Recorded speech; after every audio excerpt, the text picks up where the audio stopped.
and welcome you all once again on our channel where we are providing you the best tips and tricks to improve your language skill. In today's video, we are going to practice errors and correction. So let's get started.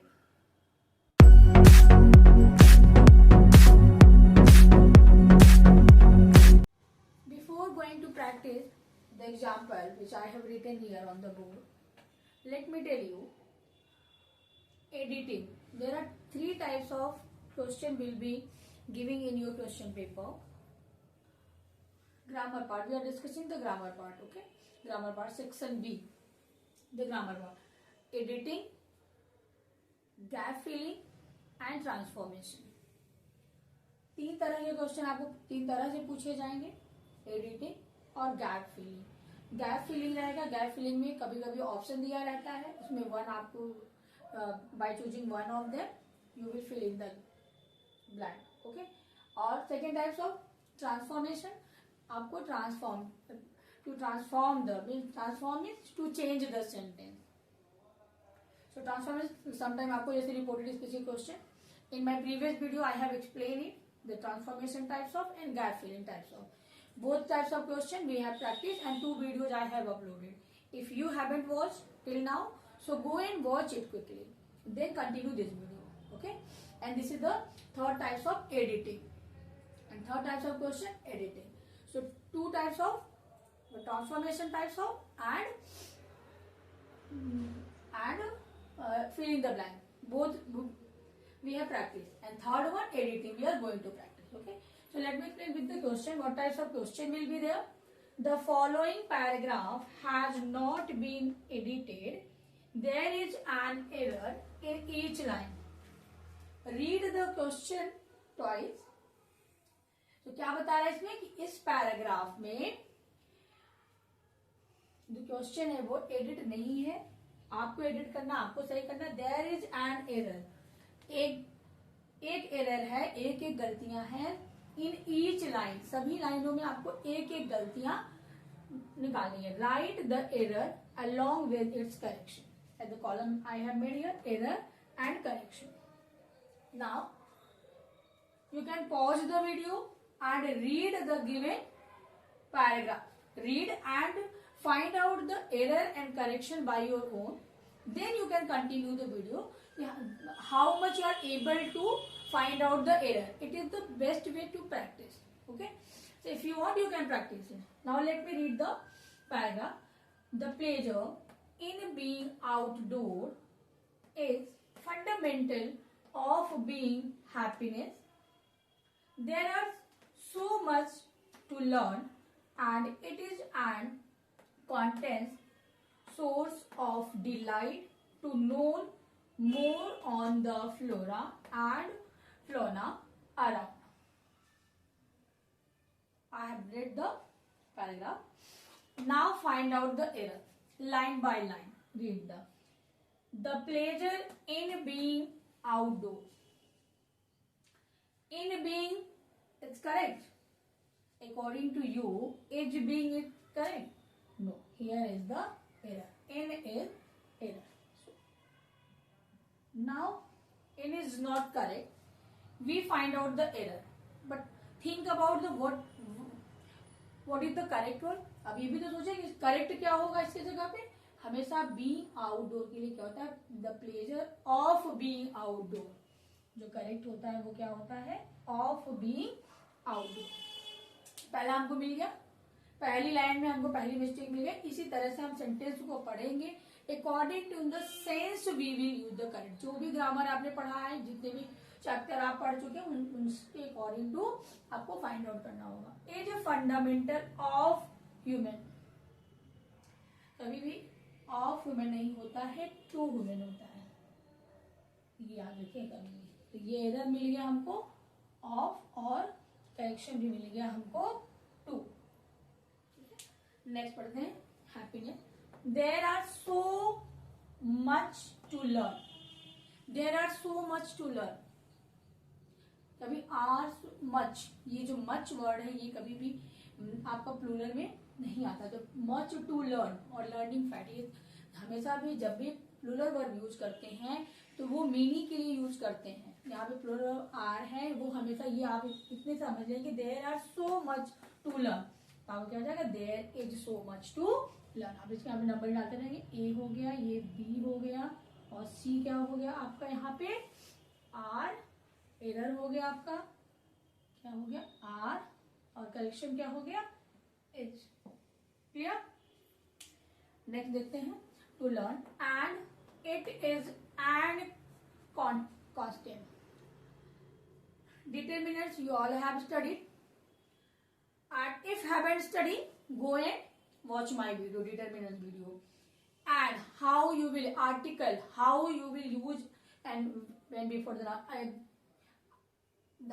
determinants a and the it is the article, and how you will use videos I have uploaded. You can, if you want to study, you can study in detail. Okay, so and कब लगता है आप सबको पता है कि जब कोई भी वर्ड क्या होता है, the word begin with the vowel we will put the an, with the consonant we will put the a. तो यहाँ पे क्या है, ए वॉवेल से वर्ड है नहीं और प्रोनाउंसिएशन भी नहीं हो रहा है। जब हम उसके एंड वॉवेल से शुरू हो, वॉवेल से शुरू भी हो और प्रोनाउंसिएशन भी ए और प्रोनाउंसिएशन भी अ और ई हो, तब हम एंड का यूज करते हैं। यहाँ पे तो बिल्कुल कॉन्शियस है, यहाँ पे तो कॉन्सोनेंट से हो रहा है, तो यहाँ पे एंड बिल्कुल गलत है। ये सारे रूल ऑफ फैक्ट रूल करेंगे, टेंस भी आप रिवाइज करेंगे, यहाँ पे प्रीपोजिशन का भी यूज आपको मिलेगा, और आपको यहाँ पे ये जैसा है कि ये आपको आर्टिकल डिटरमिनेंट से चैप्टर से एरर दिया गया है। यहाँ पे आपका एन आ गया, तो ये करेक्शन हो गया आपका, डी में क्या आ गया एन, यहाँ पे आपको एरर क्या मिल गया एन, और करेक्शन क्या होगा अ। ओके, नेक्स्ट चलते हैं, source of delight to known. ठीक है, तो यहाँ पे source of delight to known on the fluoride, on the ना के यहाँ पे क्या हो जाएगा अबाउट, अबाउट द फ्लोराइड होता है न कि, यहाँ पे क्या हो गया ये आपका ऑन भी आपका एरर हो गया, तो ये मिल गया हमको एरर, और ये हो गया correction about. Okay, so I hope it would be clear. Error, how you will find the error and how will you correct it. Okay, so this is the way of practicing of editing question and practice. Now I am moving aside, you can take a screenshot or note it down. Now we will practice one more example. So first we will read the given paragraph. In the prisoner's room, a candle is burning dimly. A prisoner himself sat by the table.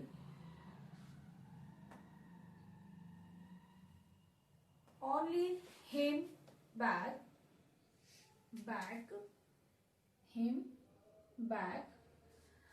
the hair by his head, and his hands are visible from outside. Hands are visible from outside through the window. So now, after reading, try to find out the error, where it would be and how. Read the passage. If you have any doubt, you can read it twice. तो जब हम passage को पढ़ते हैं, पूरा passage पढ़ लिए एक बार, तो कुछ तो हमें समझ में आता है, कुछ और कुछ नहीं आता। लेकिन यहाँ पे लाइन क्वेश्चन क्या दिया गया है, इन ईच लाइन, सभी लाइन में आपको एक एक एरर है, ये भी देखना है कि सब एरर फाइंड आउट करना है।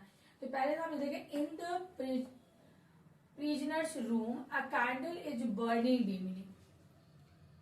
यहाँ पे is burning dimly and in the prisoner's room, तो यहाँ पे पूरा सेंटेंस जब आप पढ़ेंगे तो prisoner himself sat by the, ये वर्ड पास्ट वर्ब शो कर रहा है, तो इससे हमको क्या आइडिया है कि हाँ ये बैठा हुआ था। और तो अभी इसके अकॉर्डिंग टू हमें सेंस आएगा, जब भी हम कोई बदलते हैं, कोई भी सेंटेंस में एरर देखना होता है, तो हम पूरे सेंटेंस को पढ़ेंगे, ओवरऑल पढ़ने के बाद ही हम उसमें चेंज करेंगे कि हमें वर्ब भी चेंज करना होगा, प्रेजेंट पास्ट फ्यूचर के वर्ब भी चेंज करने होंगे, आर्टिकल भी चेंज करना है, डिटर्मिनर्स, और हमें मॉडल वर्ब और मेन वर्ब भी बदलने हैं। तो इसके अकॉर्डिंग टू हमें इससे समझ में आ रहा है कि ये पास्ट शो कर रहा है, पास्ट वर्ब शो कर रहा है, तो ये इज हमारा हो गया पहला एरर। तो ए पॉइंट डालेंगे, पहला एरर हमको क्या मिल गया, यहाँ पे इज नहीं होगा। चलिए इज नहीं होगा तो यहाँ पे होगा क्या, ये भी तो सोचिए। तो इज आपका सिंगुलर वर्ब है, सिंगुलर वर्ब का पास्ट वर्ब क्या होता है, वॉज। हम टेंस और सेंटेंस को ध्यान में रखते हुए एरर और करेक्शन करते जाएंगे, ठीक है। Burning dimly a prisoner himself. अब यहाँ पे अ प्रिजनर, कोई प्रिजनर की बात नहीं हो रही। अब यहाँ पे हम ऑलरेडी पहली लाइन में कभी भी अ का प्रयोग अननोन के लिए होता है, जिनको हम नहीं जानते हैं। लेकिन यहाँ तो हम प्रिजनर को के बारे में पहली ही लाइन में अब हम जानते हैं। तो जब हम किसी चीज को जानते हैं जिनके बारे में, तो उससे पहले क्या आता है, द आता है, न कि अ आता है। तो यहाँ पे क्या हो जाएगा, अ आपका हो गया एरर और करेक्शन क्या हो गया, द। पहले हम बताएं आपको ए एंड द डिटर्मिनर्स कैसे होंगे। पार्ट ऑफ सेंटेंस में भी मैंने डिटर्मिनर्स पढ़ाया है और आर्टिकल में भी पढ़ाया। अगर आपको थोड़ी सी भी कंफ्यूजन है तो आप एक बार वीडियो को गो थ्रू कर लीजिए। Okay, set on by the table. ये सेंटेंस आप पढ़ेंगे आपको बहुत ही आसानी से समझ में आ जाएगा कि हाँ ये इस सेंटेंस में, इस पार्ट में एरर है। बाय द टेबल तो कभी होता नहीं, सेट बाय द टेबल, इसको 2 बार पढ़ के देखिए, आपको खुद समझ आ जाएगा। हाँ यहाँ पे जब कोई चीज सरफेस पे होता है तो उसमें क्या हो जाता है, वो शो करता है ऑन द। तो यहाँ पे सेट ऑन द टेबल, न कि बाय द टेबल। पढ़ने से ही आपको समझ में आ जाएगा एरर क्या हो गया, बाई, करेक्शन क्या हो गया, on. Next, only him bag, him bag, ये भी समझ में आ रहा है, नो। इसमें क्या हो जाएगा कि हिम बैग तो कभी आता ही नहीं है। हिम बैग इस तरह से, हिम आपका है, क्या है, हिम आपका ऑब्जेक्टिव फॉर्म है। And pronoun and all the types of pronoun, subjective case, nominative case and possessive case, all the I have explained in detail. If you have any doubt, you can watch the pronoun video, my pronoun video.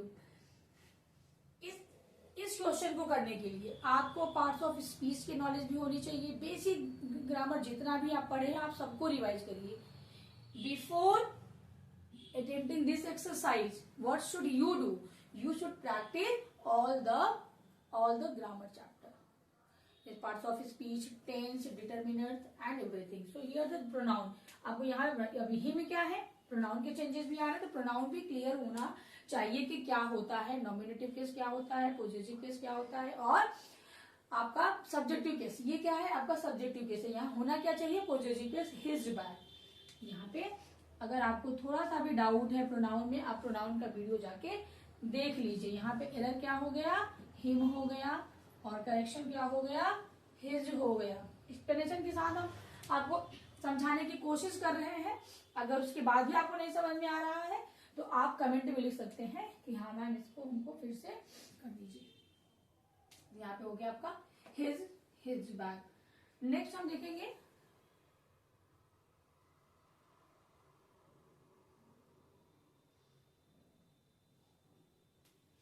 Then the hair by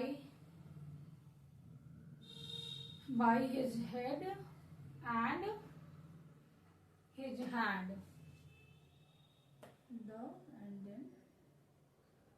the hair by his head and his hand are visible।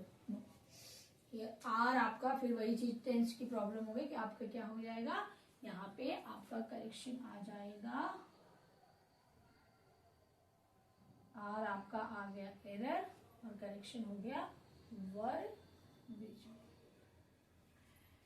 इस तरह से हम लोगों ने पूरे में सभी के एरर एंड करेक्शन हम लोग इस तरह से दिए गए पैसेज को इसी तरह से आप पढ़ेंगे। आप उस पर देखेंगे कि हाँ एरर कहाँ पे है, उसी के अकॉर्डिंग तो आप एरर और करेक्शन करेंगे। Now I am moving aside, you can take the screenshot and practice like this. So student, we have practiced exercises of error and correction. I hope it would be useful to you all. If you like my video, hit the like button. For more videos like this, please subscribe my channel and don't forget to press the bell icon so that you can get notification if I upload any new video. Thanks for watching.